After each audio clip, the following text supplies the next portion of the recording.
শ্লীলতাহানির অভিযোগ চাঞ্চল্য উত্তর 24 পরগনার বসিরহাটে। অভিযোগ, বসিরহাটের কোনো এক প্রাইমারি স্কুলের ছাত্রীদের দিনের পর দিন শ্লীলতাহানি করতেন ওই স্কুলেরই শিক্ষক। ঘটনার কথা ছাত্রীরা তাদের অভিভাবককে জানালে স্কুলের প্রধান শিক্ষকের দ্বারস্থ হয় অভিভাবকরা। এরপর দিনের পর দিন শিক্ষকের খারাপ ব্যবহার চরম পর্যায়ে পৌঁছে যায়।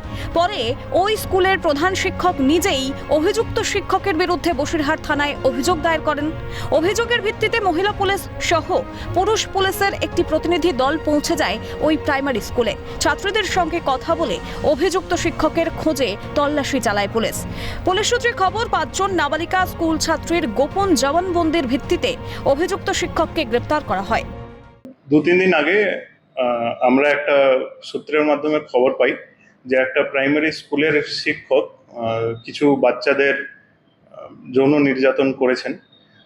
এই খবর পাওয়ার পর আমরা একটা টিম পাঠাই ওই স্কুলে, যেটা একটা মহিলা sub inspector, lady sub inspector head করছিলেন। ওই টিমটা গিয়ে ওই স্কুলে বেশ কিছু বাচ্চাদের সঙ্গে কথা বলে, ওদের কাছে জানতে চায় যে ব্যাপারটা কি আছে।